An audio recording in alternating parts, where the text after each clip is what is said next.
بسم اللہ الرحمن الرحیم۔ السلام علیکم ورحمۃ اللہ وبرکاتہ۔ ناظرین گرامی، رمضان المبارک کی بابرکت ساعتوں میں 94 نیوز کے ساتھ رمضان اسپیشل محاسن نعت کے ساتھ ہم ایک بار پھر حاضر خدمت ہیں۔ رمضان اور قرآن کا ایک بہت گہرا اور باہمی ربط اور تعلق ہے۔ اللہ تعالیٰ کلام مجید میں ارشاد فرماتا ہے شہر رمضان الذی انزل فیہ القرآن، کہ ہم نے اس ماہ مبارک میں کلام مجید کو، قرآن پاک کو نازل کیا۔ اور ہم بچپن سے دیکھتے آئے ہیں، جب ہم بچے تھے، جب ہم چھوٹے تھے تو ہم دیکھتے تھے کہ ماہ رمضان جب شروع ہوتا تو ہمارے بزرگ، ہمارے والدین سارا دن جب انہیں ذرا سی فرصت میسر آتی وہ کلام مجید کو کھول لیتے اور کلام مجید کی تلاوت شروع کر دیا کرتے۔ اور پھر رمضان کے جب اختتامی لمحات چل رہے ہوتے، جب ماہ رمضان اپنے اختتام کی طرف بڑھ رہا ہوتا تو پھر وہ بڑی خوشی اور ایک عجیب کیفیت میں کہا کرتے کہ اس رمضان المبارک میں ہم نے اتنے قرآن پاک پڑھے ہیں، ہم نے اتنی تلاوت کی ہے۔ یہ رمضان کا قرآن سے جو تعلق ہے، اس کا اثر ہمارے معاشرے میں اور ہمارے بزرگوں میں، ہمارے والدین میں جو پایا جاتا ہے، یہ اس کا بالکل ادنا سا کرشمہ ہے۔ اور پھر رمضان اور قرآن کا تعلق ایک اور بھی ہے۔ آقا صلی اللہ علیہ وآلہ وسلم کے ساتھ جبریل امین کلام مجید کا دورہ کیا کرتے، اور پھر وہ ایک رمضان ایسا بھی تھا جو میرے آقا صلی اللہ علیہ وآلہ وسلم کی حیات طیبہ کا آخری رمضان تھا۔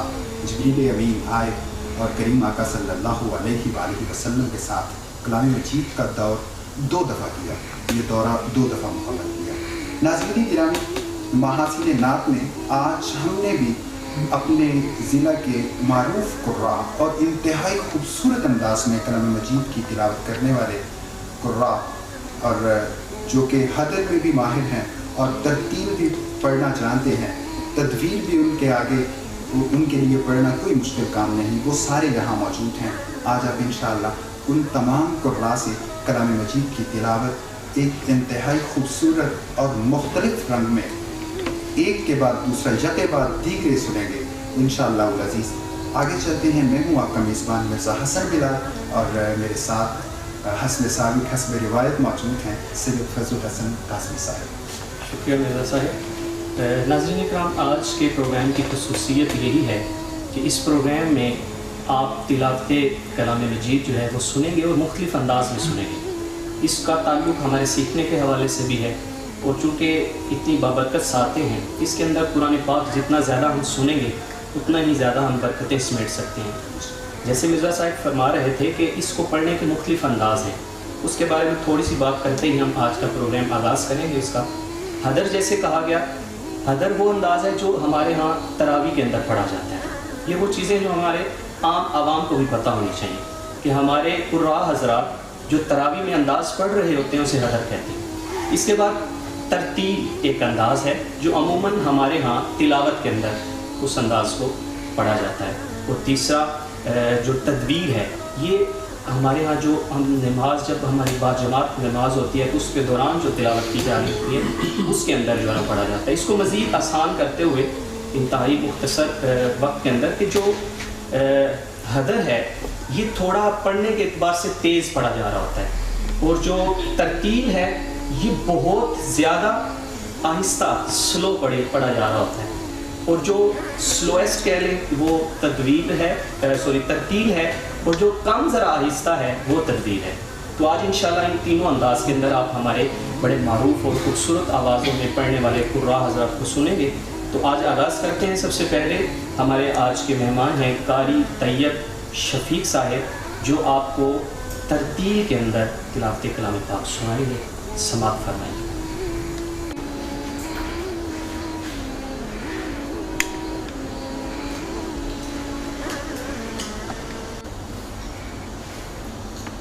أعوذ بالله من الشيطان الرجيم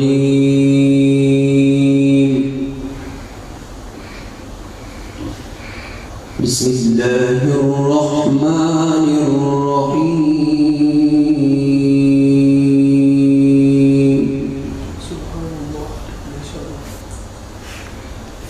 يوم نطوي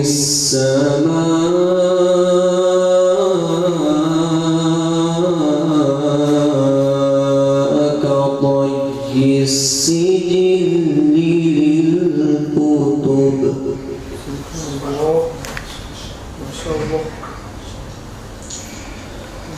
كما بدأنا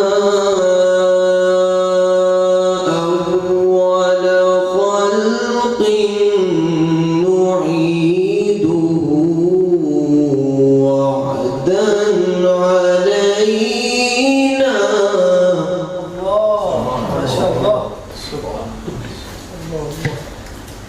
وعدا علينا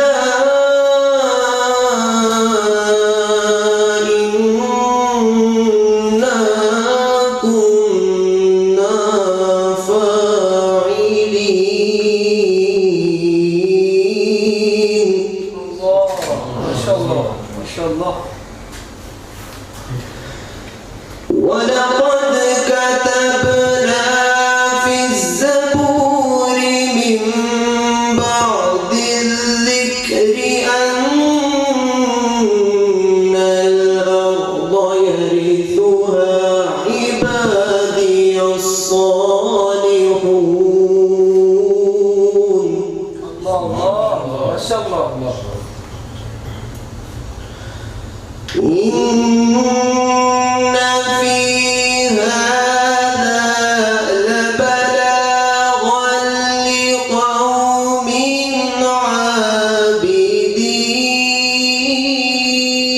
عابدين ما شاء الله بسم الله الرحمن الرحيم يوم نطوي السماء كطي السجل للكتب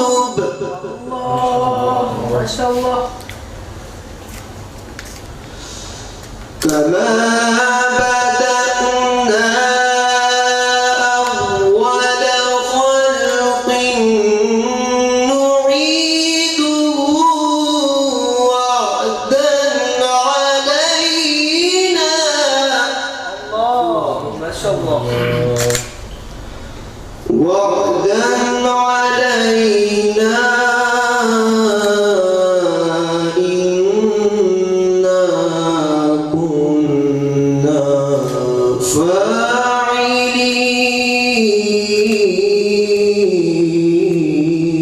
فاعلين ما شاء الله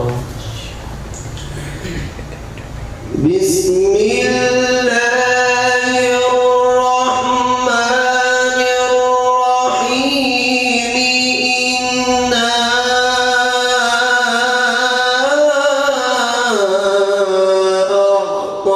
أعطيناك الكوثر الله الله ما شاء الله إنا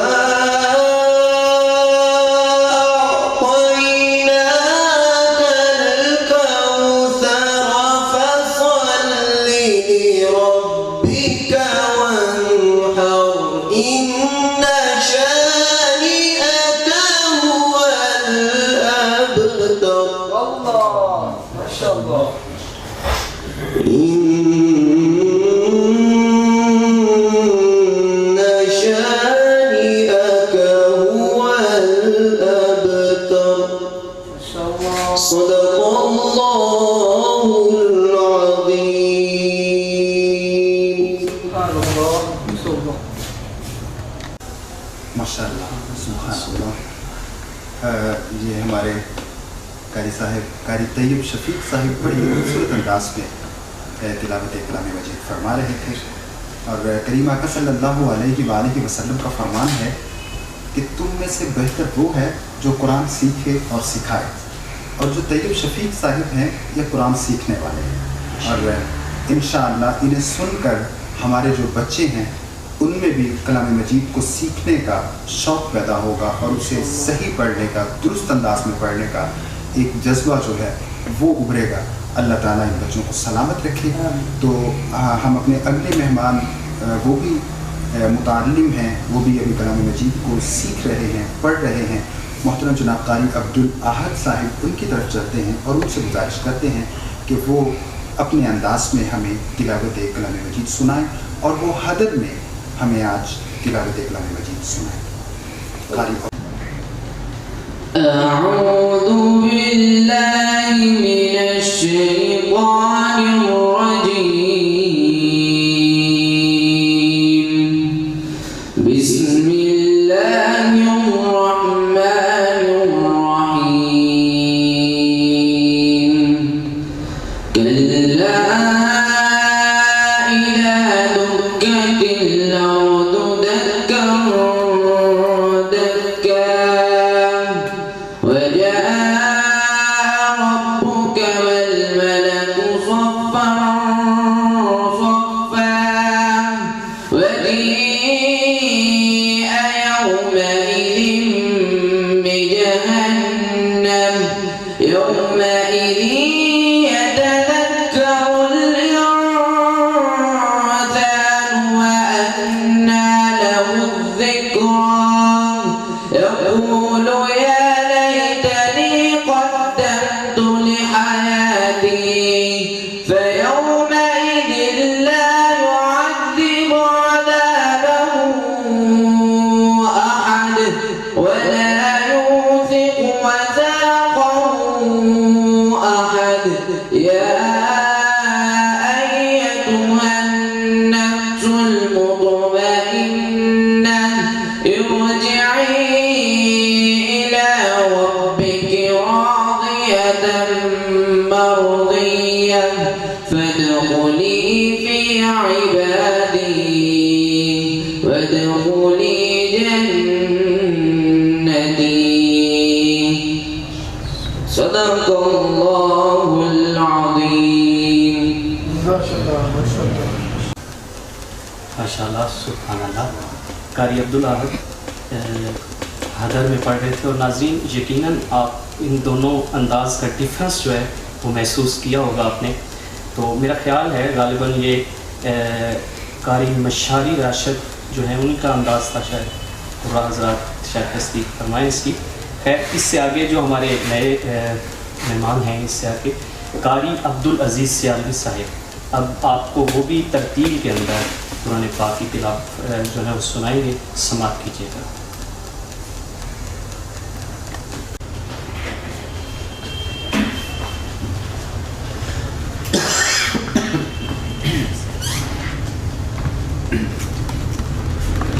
أعوذ بالله من الشيطان الرجيم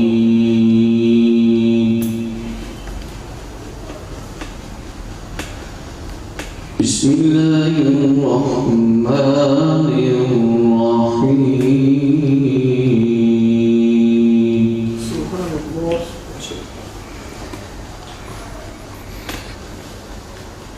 لقد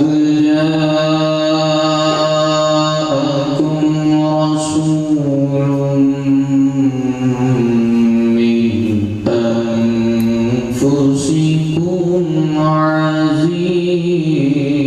عزيز سبحان الله سبحان الله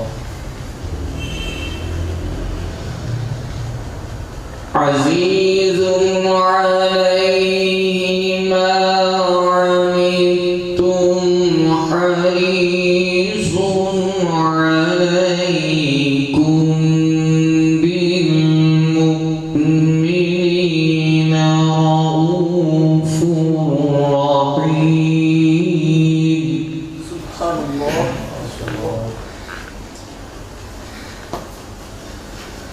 فإن تولوا فقل حسبي الله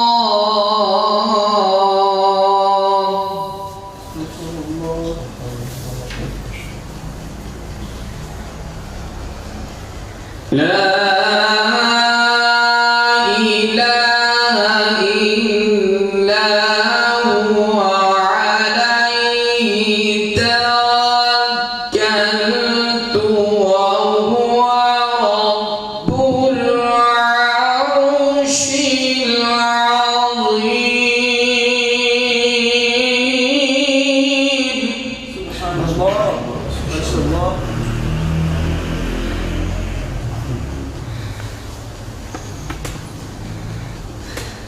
فإن تولوا فقل حسبي الله لا إله إلا هو عليه توكلت وهو رب العرش العظيم. سبحان الله ما شاء الله.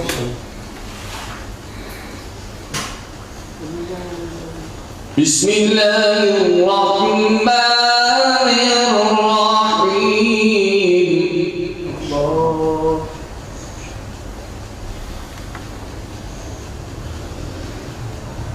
والضحى الله والليل إذا سجى سبحان الله. ما ودعك ربك وما قلى. الله ما شاء الله. وللآخرة خير لك من الأولى. الله ما شاء الله. والضحى والليل إذا سجى ما ودعك ربك وما قلى. وللآخرة خير لك من الأولى. سبحان الله ما شاء الله. ولسوف يعطيك ربك فترضى. ألم يجدك يتيما فآوى الله ما شاء الله. ووجدك ضالا فهدى. ووجدك عائلا فأغنى. الله فأما اليتيم فلا تقهر. وأما السائل فلا تنهر. وأما بنعمة ربك فحدث. صدق الله العظيم. سبحان الله ما شاء الله ما شاء الله. माशाअल्लाह माशाअल्लाह, बहुत खूब। कारी अब्दुल अजीज़ सियालवी साहिब तिलावत कलाम मजीद की सआदत हासिल कर रहे थे। नाज़रीन गिरामी, कलाम मजीद एक मुकम्मल मौजज़ा है। कलाम मजीद नाजिल हुआ तो कुरैश मक्का जो उस वक्त फसाहत और बलागत में एक बहुत बड़ा मकाम रखते थे, कुरान ने उन्हें चैलेंज कर दिया कि आओ, अगर तुम इतने बड़े बलागत के फसाहत के माहिर हो तो आओ इसके जैसी कोई एक आयत बना कर लाओ, कोई एक सूरा लिख कर लाओ। लेकिन वो नहीं ला सके, वो नहीं पढ़ सके। तो कलाम मजीद, जो शख्स कलाम मजीद से जुड़ता है, जो शख्स कलाम मजीद को पढ़ने की और इंतहाई खूबसूरत और बेहतर से बेहतर तर पढ़ने की कोशिश करता है, अल्लाह ताला उसे भी सरफराज फरमाता है, उसे भी एजाज़ अता फरमाता है। और हज़रत इकबाल क्या कहते हैं, हर लहजा है मोमिन की नई आन नई शान, गुफ्तार में किरदार में अल्लाह की बुरहान। और ये राज किसी को नहीं मालूम के मोमिन, ये राज मेरा ये शेर तमाम कुर्रा के लिए है, ये राज किसी को नहीं मालूम के मोमिन कारी नज़र आता है, हकीकत में है कुरान, हकीकत में है कुरान। चलते हैं अपने अगले मेहमान की तरफ। ये भी बड़े ही खूबसूरत अंदाज में तिलावत कलाम मजीद की सआदत हासिल करेंगे। मोहतरम जनाब कारी मोहम्मद तैयब मुजद्ददी साहिब तशरीफ़ फरमा है। जी कारी साहिब। نور الله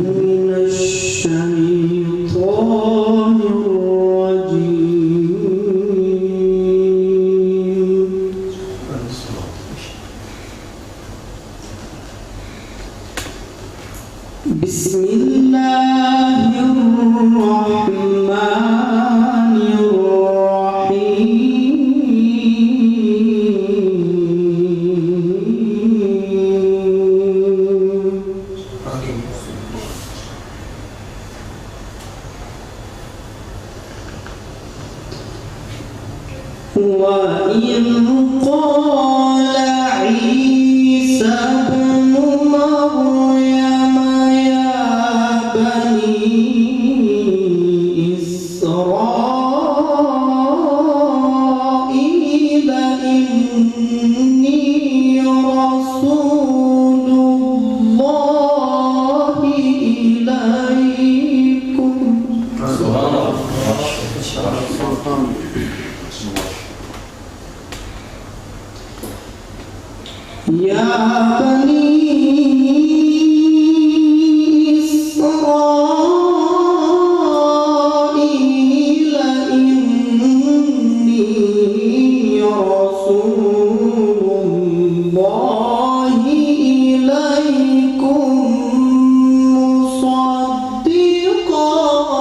Allah.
कारी तैयब मुजद्दिदी साहिब बड़े खूबसूरत अंदाज के साथ अल्लाह की पाक किताब में से तिलावत फरमा रहे थे।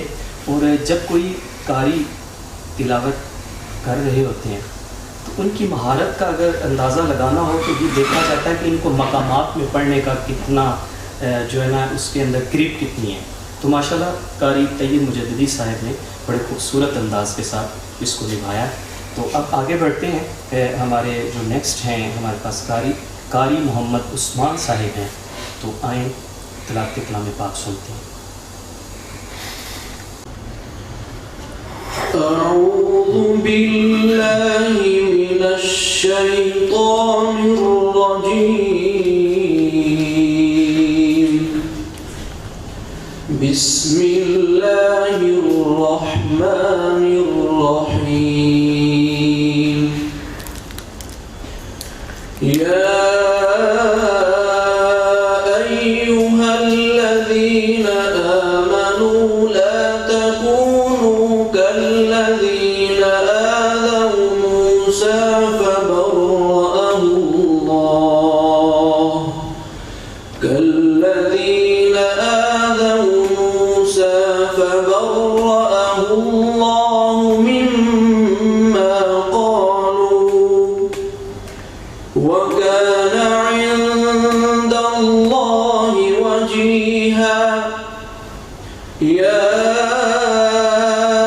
أيها الذين آمنوا اتقوا الله وقولوا قولا سديدا يصلح لكم أعمالكم ويغفر لكم ذنوبكم ومن يطع الله ورسوله فقد فاز فوزا عظيما. إنا عرضنا الأمانة على السماوات والأرض والجبال فأبين أن يحملنها وأشفقن منها وحملها الإنسان إنه كان ظلوما جهولا. ليعذب الله المنافقين والمنافقات والمشركين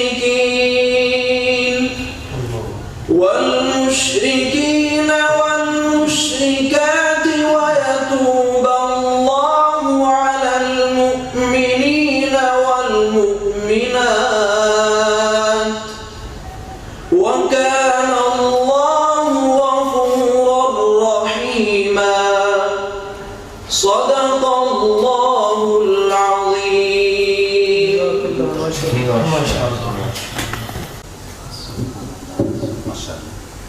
कारी मोहम्मद उस्मान साहिब तिलावत कलाम मजीद की सआदत हासिल कर रहे थे। नाज़रीन गिरामी मेरे करीम आका सल्लल्लाहु अलैहि वसल्लम का फरमाने अलिशान है कि जिस दिल में कुरान का कुछ हिस्सा नहीं, मतलब ज़रा भी हिस्सा नहीं, किसी इंसान को कलाम मजीद याद नहीं, उसका कुछ भी हिस्सा, तो वो दिल बिल्कुल वीरान घर की तरह है। और आज हमारी खुशकिस्मती कि जहाँ पूरे के पूरे बागात मौजूद हैं और इंतहाई खूबसूरत अंदाज से तिलावत कलाम मजीद करने वाली शख्सियात मौजूद हैं। फिर मैदान महशर होगा तो अल्लाह ताला एक कारी कुरान पाक पढ़ने वाले से फरमाएगा कि जिस तरह तू दुनिया में कलाम मजीद की तिलावत करता था ठहर ठहर कर, उसी तरह तिलावत करता चला जा और मंजिल पर चढ़ता चला जा। जहाँ तू आखिरी आयत तिलावत करेगा जन्नत में वही तेरा मकाम ठहरेगा। मेरे आका सल्लल्लाहु अलैहि वसल्लम ने कलाम आपके फरमाने आलिशान में कलाम मजीद के जो फ़ज़ाइल हैं वो बेशुमार हैं। हम उन्हें बयान करना शुरू करें, हम उन्हें सुनना शुरू करें तो शायद वो ख़त्म ना हो पाए। हम अपने अगले मेहमान की तरफ चलते हैं। ये भी बड़े ही खूबसूरत अंदाज में पढ़ने वाले हैं मोहतरम जनाब कारी मोहम्मद ज़ाहिद शरीफ अल अज़हरी साहिब। उनसे गुजारिश है कि वो कलाम मजीद की तिलावत की साथ हासिल करें। أعوذ بالله من الشيطان الرجيم.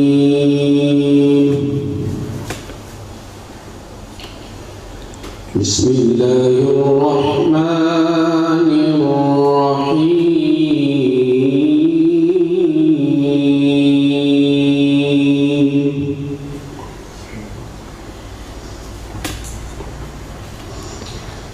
خلق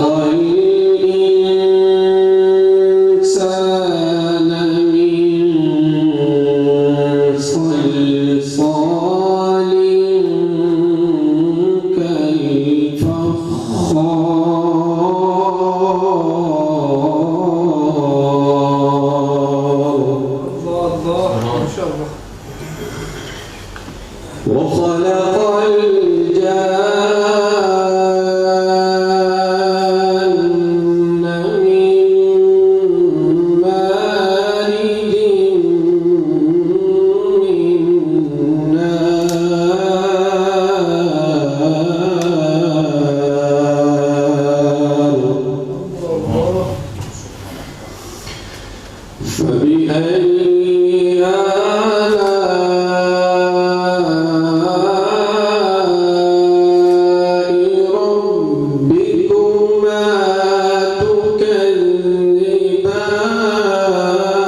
بسم الله الرحمن الرحيم إنا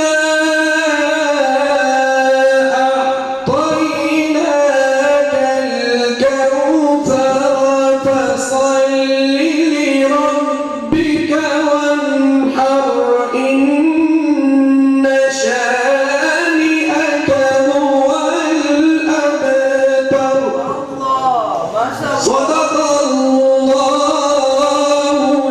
العظيم.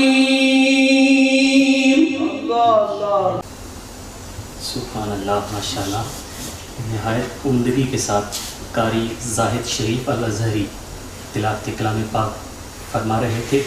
ناظرین، آج اگر غور کیا جائے تو رمضان المبارک کی بابرکت ساتیں ہیں جو وقت کے اعتبار سے سب سے اعلیٰ ہیں، اور جو کلام ہم سماعت کر رہے ہیں وہ کلاموں میں سب سے اعلیٰ ہے.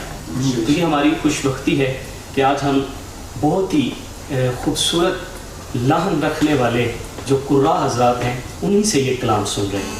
آج کے ہمارے آخری جو قاری ہیں انہیں میں بلانا چاہوں گا، اور میں بتانا چاہوں گا کہ ناظرین یہ جو پروگرام ہے یہ الکریم گروپ آف کمپنیز کے تعاون سے آپ کے سامنے پیش کیا جا رہا ہے. تو آج ہم اپنے آخری جو مہمان ہیں ان کی طرف بڑھتے ہیں. قاری عاطف حبیب، آپ سے ملتمس ہوں کہ آپ تشریف لائیں گے اور تلاوت کلام پاک آپ فرمائیں گے، اور یہ جو انداز جس میں پڑھیں گے وہ ہے حدر اور ترتیل، دونوں میں آپ ان کی تلاوت جو ہے وہ سماعت فرمائیں گے. جی شاہ صاحب، قاری عاطف حبیب صاحب جو ہیں حدر اور ترتیل دونوں میں بڑی ہی خوبصورت اور نہایت اعلیٰ انداز میں پڑھ سکتے ہیں.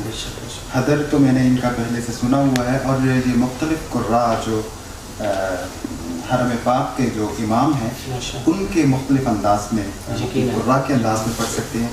تو میں آج قاری صاحب سے یہ بھی گزارش کروں گا کہ جب وہ حدر پڑھیں تو 2-3 قراء کے مختلف انداز میں پڑھیں، اور پھر ہمیں بتا بھی دیں کہ یہ میں فلاں قاری صاحب جو ہیں ان کا انداز پڑھ رہا ہوں، اور پھر آخر میں کچھ آیات جو ہیں وہ ترتیل میں بھی وہ ہمیں سننے کا شرط. جی قاری عاطف. أعوذ بالله من الشيطان الرجيم.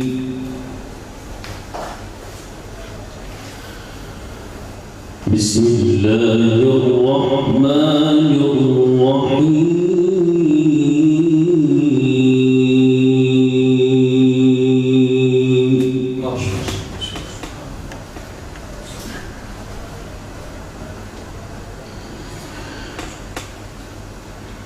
ما كان على النبي من حرج فيما فرض الله له.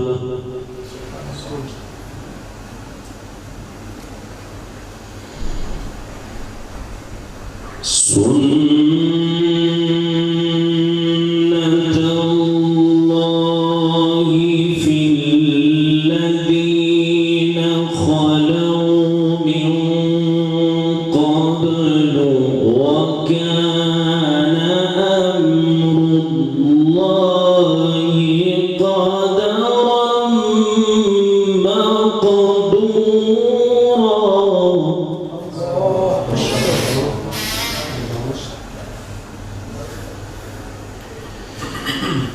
وكان أمر الله قدرا مقدورا.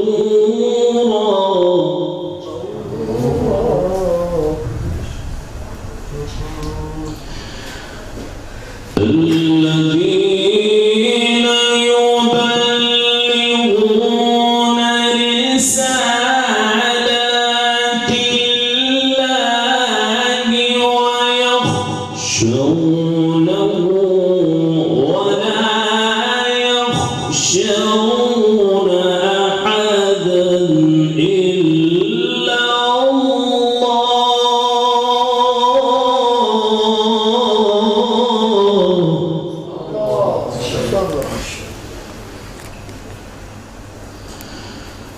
وكفى بالله حسيبا.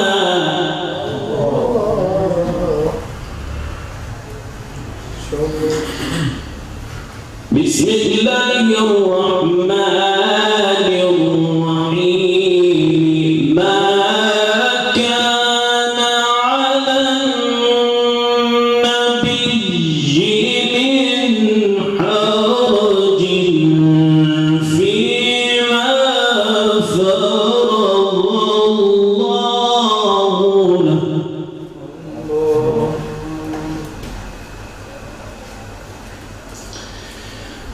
سنة الله في الذين خلوا من قبل وكان أمر الله قدرا مقدورا.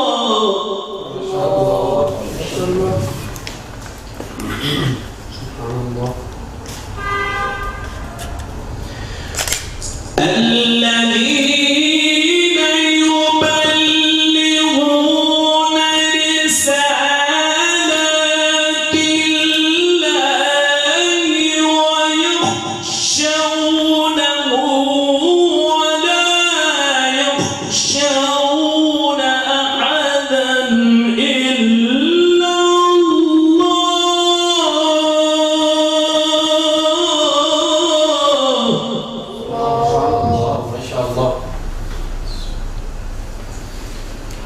وكفى بالله حسيبا.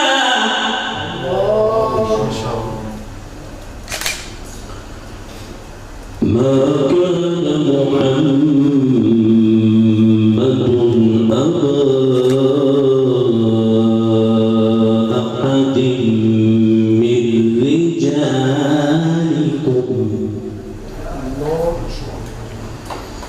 ولكن رسول الله وخاتم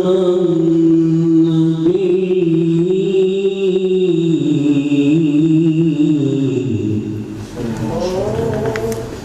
وكان الله بكل شيء عليما.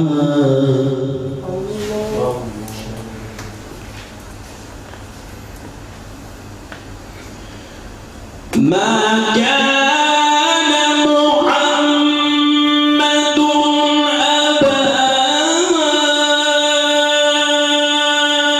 أحد من رجالكم ولكن رسول الله وخاتم النبيين. وكان الله بكل شيء عليما.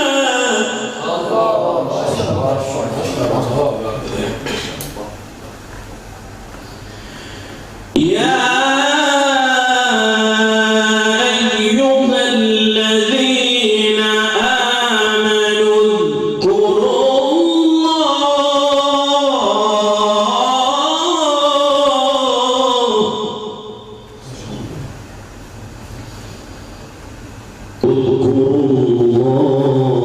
ذكرا كثيرا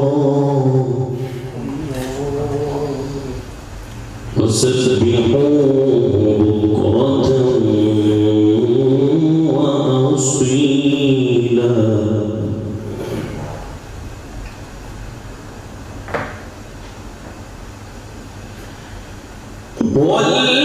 والذي يصلي عليكم وملائكته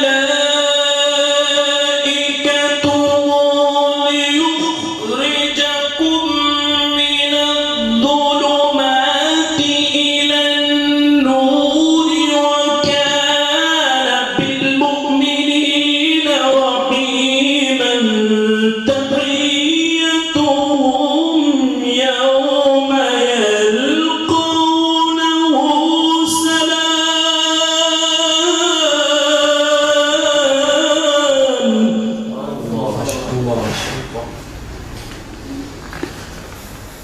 تحيتهم يوم يلقونه سلام وأعد لهم أجرا كريما. بسم الله الرحمن الرحيم. الشيخ ماهر المعيقلي. الحمد لله رب العالمين الرحمن الرحيم مالك يوم الدين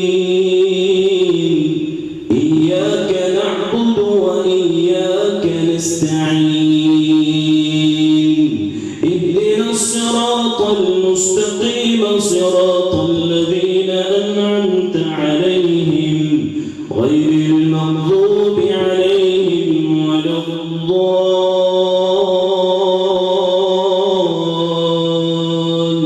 الضالين آمين. بسم الله الرحمن الرحيم والليل إذا يغشى والنهار إذا تجلى وما خلق الذكر والأنثى إن سعيكم لشتى فأما من أعطى واتقى وصدق بالحسنى فسنيسره لليسرى وأما من بخل واستغنى وكذب بالحسنى فسنيسره للعسرى وما يغني عنه ماله إذا تردى إن علينا للهدى وإن لنا للآخرة والأولى فأنذرتكم نارا تلظى لا يصلاها إلا الأشقى الذي كذب وتولى وسيجنبها الأتقى الذي يؤتي ماله يتزكى وما لأحد عنده من نعمة تجزى إلا ابتغاء وجه ربه الأعلى ولسوف يرضى. بسم الله الرحمن الرحيم. الشيخ السعود الشوالي. الحمد لله رب العالمين الرحمن الرحيم مالك يوم الدين إياك نعبد وإياك نستعين اهدنا الصراط المستقيم صراط الذين أنعمت عليهم غير المغضوب عليهم ولا الضالين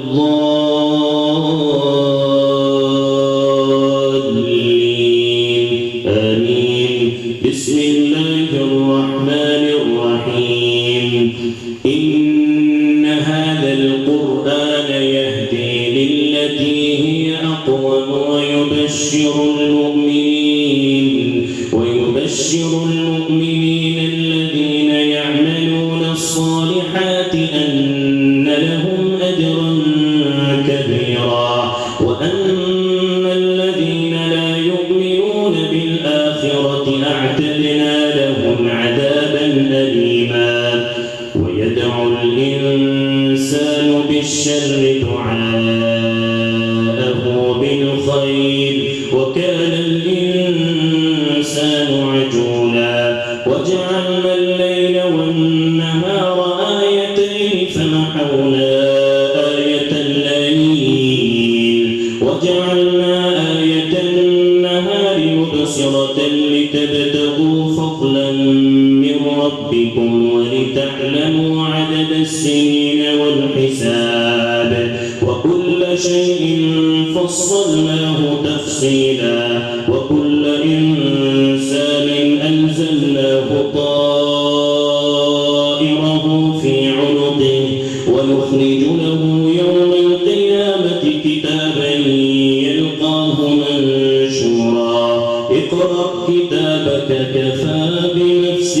اليوم عليك حسيبا. بسم الله الرحمن الرحيم. إن في خلق السماوات والأرض واختلاف الليل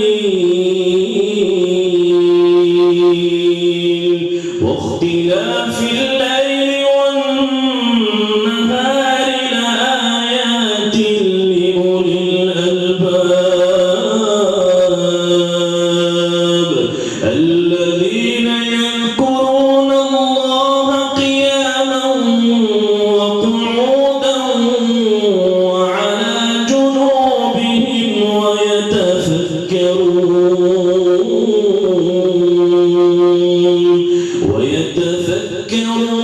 في خلق السماوات والأرض ربنا ما خلقت هذا باطلا سبحانك فقنا عذاب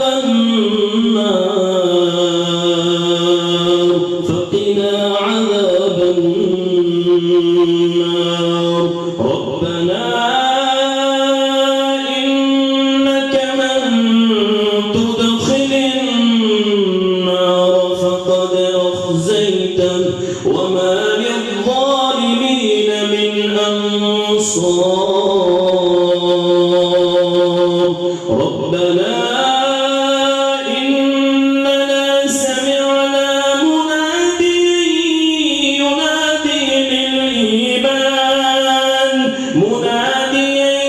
ينادي للإيمان أن آمنوا بربكم فآمنا. ربنا فاغفر لنا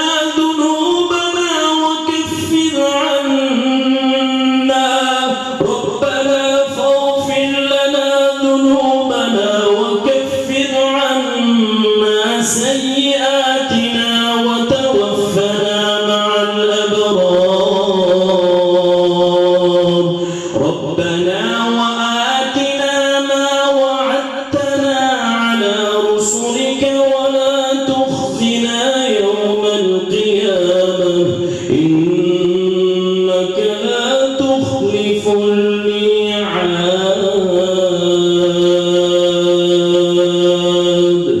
صدق الله العظيم.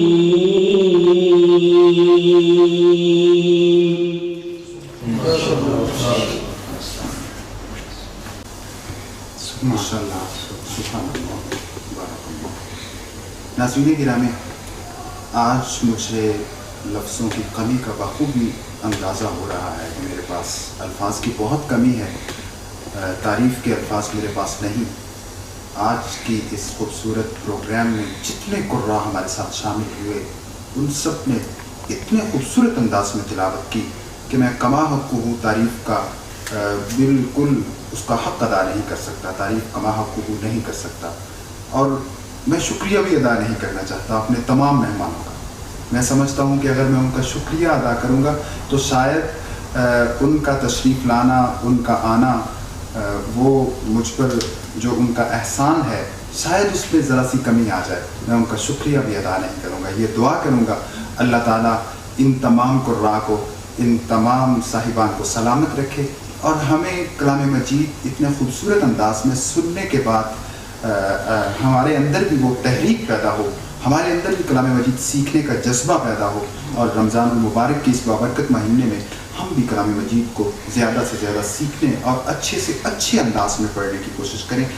इसी के साथ मिर्ज़ा हसन बिलाल, सैयद फजल हसन कासमी और आज के तमाम शुराकाए प्रोग्राम को इजाज़त दीजिए।